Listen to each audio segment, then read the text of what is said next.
পৃথিবীর প্রায় ৩০% পোষা বিড়াল যারা বাইরে অবাধে চলাফেরা করার সুযোগ পায় তাদের জীবনের শেষ দিনগুলোতে হঠাৎ করেই এমনভাবে উধাও হয়ে যায় যে তাদের মৃতদেহ আর কোনোদিন খুঁজে পাওয়া যায় না।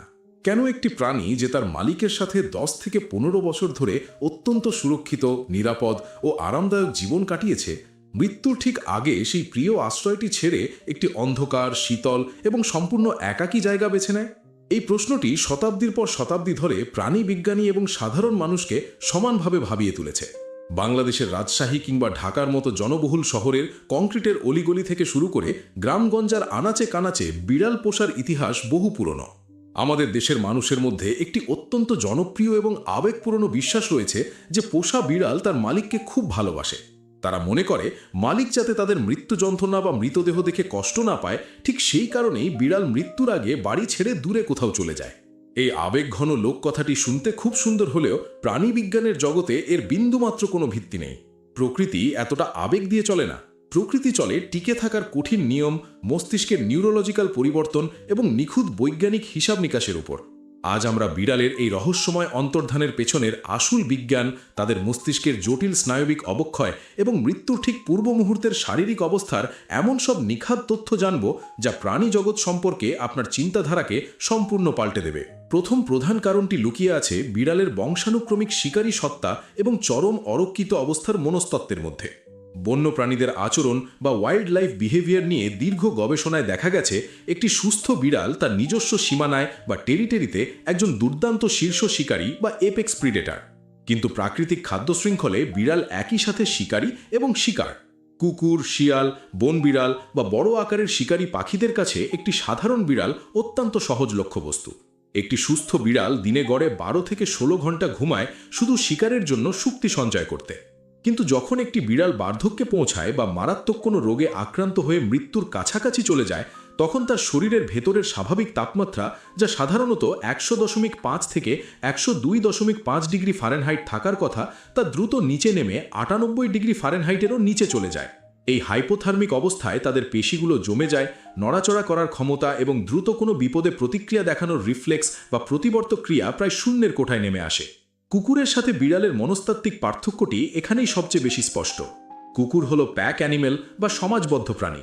কুকুর যখন অসুস্থ হয় তখন সে তার পাল বা মানুষের কাছে আশ্রয় খোঁজে, কারণ সে জানে দলের সদস্যরা তাকে আক্রমণ থেকে রক্ষা করবে। অন্যদিকে সিংহের মতো ব্যতিক্রম ছাড়া বিড়াল প্রজাতি স্বভাবগতভাবেই একাকী শিকারী বা সলিটারি হান্টার। তাদের জেনেটিক কোডে এটি শক্তভাবে গাঁথা রয়েছে যে সামান্যতম দুর্বলতা প্রকাশ করার অর্থই হল অন্য কোনো বড় শিকারীর কাছে নিজেকে খাদ্যে পরিণত করার আমন্ত্রণ জানানো। তাই অসুস্থতার চরম পর্যায়ে বিড়ালের মস্তিষ্ক তাকে নির্দেশ দেয় এমন একটি গোপন এবং অন্ধকার জায়গায় লুকিয়ে পড়তে যেখানে বাইরের কোনো প্রাণী তাকে খুঁজে পাবে না। তারা মূলত মৃত্যুর জন্য বাড়ি ছাড়ে না, বরং তারা লুকায় শান্তিতে বিশ্রাম নিয়ে নিজেদের সারিয়ে তোলার শেষ একটি মরিয়া চেষ্টায়। কিন্তু দুর্ভাগ্যবশত বয়সের ভারে ক্লান্ত শরীর আর সাড়া দেয় না এবং সেই অন্ধকার জায়গাটি তাদের জীবনের শেষ ঠিকানায় পরিণত হয়। দ্বিতীয় কারণটি সম্পূর্ণ শারীরবৃত্তীয় এবং এটি বিড়ালের অবিশ্বাস্য ইন্দ্রিয় ক্ষমতার সাথে সরাসরি যুক্ত, যা তাদের মৃত্যুর সময় চরম যন্ত্রণার কারণ হয়ে দাঁড়ায়। আমরা জানি যে মানুষের তুলনায় বিড়ালের শ্রবণ এবং ঘ্রাণ শক্তি বহুগুণ বেশি শক্তিশালী। একটি সাধারণ বিড়াল ৬৪,০০০ হার্টজ পর্যন্ত অত্যন্ত উচ্চ কম্পাঙ্কের শব্দ শুনতে পায়, যেখানে মানুষের শোনার সর্বোচ্চ সীমা মাত্র ২০,০০০ হার্টজ। এর পাশাপাশি তাদের ঘ্রাণ শক্তি মানুষের চেয়ে প্রায় ১৪ গুণ বেশি তীব্র এবং তাদের চোখে রয়েছে ট্যাপেটাম লুসিডাম নামক বিশেষ স্তর, যা সামান্য আলোতেও তাদের দেখতে সাহায্য করে। এখন প্রশ্ন আসতে পারে, এই সুপার সেন্সরি ক্ষমতার সাথে মৃত্যুর আগে লুকিয়ে পড়ার বৈজ্ঞানিক সম্পর্কটি ঠিক কোথায়? ভেটেরিনারি পরিসংখ্যান বলছে ১৫ বছরের বেশি বয়সী প্রায় ৩০ থেকে ৪০% বিড়াল ক্রনিক কিডনি ডিজিজ বা দীর্ঘস্থায়ী কিডনি অকার্যকারিতায় ভোগে মারা যায়। যখন বিড়ালের কিডনি বা লিভারের মতো গুরুত্বপূর্ণ অঙ্গগুলো ধীরে ধীরে রক্ত পরিশোধন করা বন্ধ করে দেয়, তখন তাদের শরীরে এবং রক্তে মারাত্মক সব বিষাক্ত পদার্থের মাত্রা তীব্রভাবে বেড়ে যায়। চিকিৎসা বিজ্ঞানের ভাষায় এই অবস্থাকে বলা হয় ইউরেমিয়া।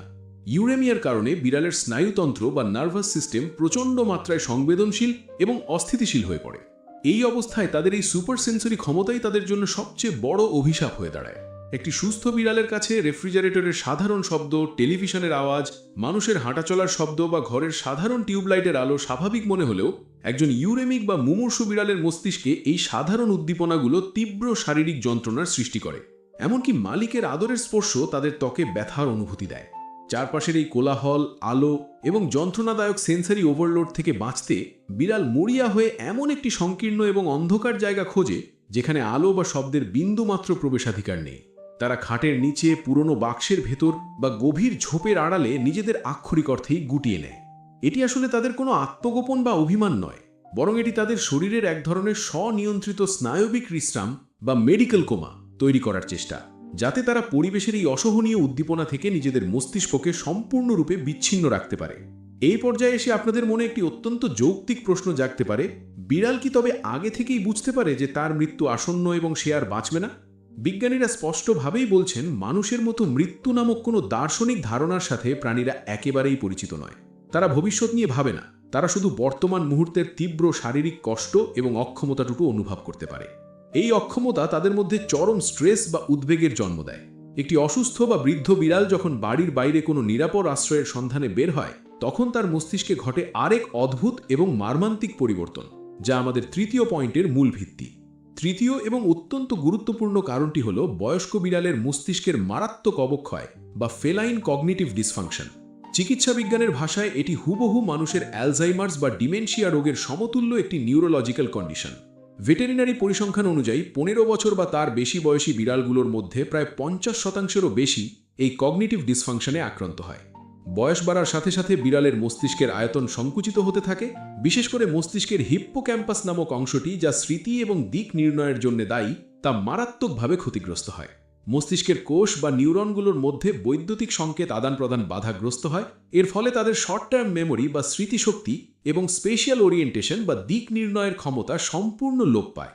অনেক সময় দেখা যায় একটি বয়স্ক বা অসুস্থ বিড়াল কেবল একটু শান্ত এবং অন্ধকার পরিবেশের খোঁজে বাড়ির বাইরে কয়েক পা বের হয়, কিন্তু মস্তিষ্কের দিক নির্ণয়কারী অংশটি ডিমেনশিয়ার কারণে ঠিকমতো কাজ না করায় মাত্র কয়েকশো ফুট দূরে যাওয়ার পরও তারা নিজেদের অতি পরিচিত বাড়িতে ফেরার রাস্তা পুরোপুরি ভুলে যায়।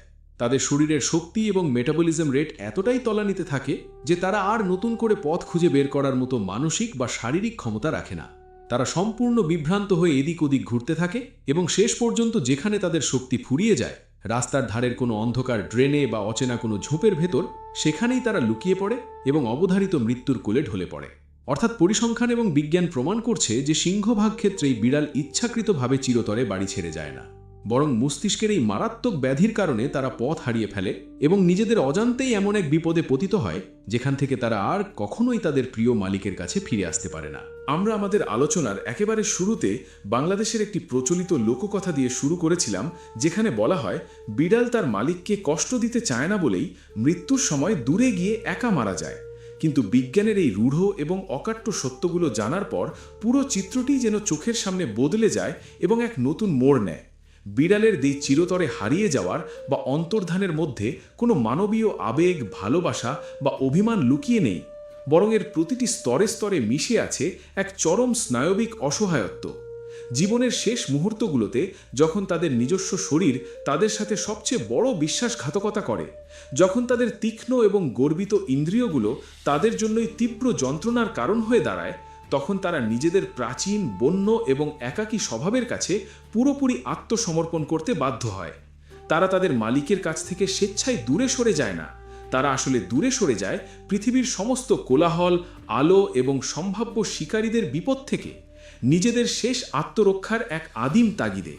একজন মালিক হিসেবে যখন আপনি ভাবছেন আপনার প্রিয় পোষা প্রাণীটি আপনাকে কষ্ট না দেওয়ার জন্য বাড়ি ছেড়েছে, তখন বিজ্ঞান বলছে হয়তো সে আপনার বাড়িরই কোনো অন্ধকার কোণে, গ্যারেজের পেছনে বা আশেপাশের কোনো ঝোপের আড়ালে পথ হারিয়ে ডিমেনশিয়ায় ভুগে একাকী নিজের শেষ নিঃশ্বাস ত্যাগ করেছে। এই সত্যটি চরম মর্মান্তিক এবং কষ্টদায়ক হলেও এটি আমাদের নতুন করে শেখায় যে প্রকৃতি তার নিজস্ব অমোঘ নিয়মেই চলে, যেখানে মানুষের আবেগের চেয়ে টিকে থাকার শারীরিক ও স্নায়বিক সংগ্রাম অনেক বেশি প্রকট এবং বাস্তব। একটি নিরীহ প্রাণীর এই শেষ সংগ্রামকে মানবিক আবেগ দিয়ে বিচার করার চেয়ে তার পেছনের বৈজ্ঞানিক সত্যকে উপলব্ধি করাটাই একজন প্রকৃত প্রাণীপ্রেমীর কাজ।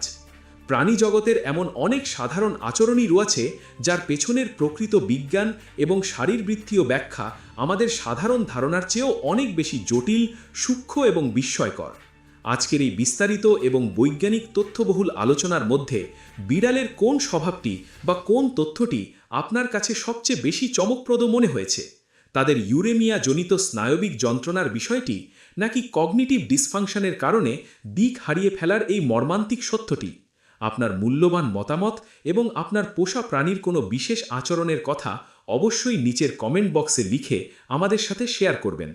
এ ধরনের আরও অজানা বৈজ্ঞানিক সত্য, বন্য ও গৃহপালিত প্রাণীদের আচরণের নিখুঁত বিশ্লেষণ এবং পৃথিবীর রহস্যময় সব প্রাণীজ তথ্যের ডকুমেন্টারি নিয়মিত পেতে আমাদের চ্যানেলটি সাবস্ক্রাইব করে বেল আইকনটি প্রেস করে রাখুন। বিজ্ঞান ও প্রকৃতির এই অবিরাম এবং রোমাঞ্চকর তথ্যচিত্রে আমাদের সাথেই থাকুন।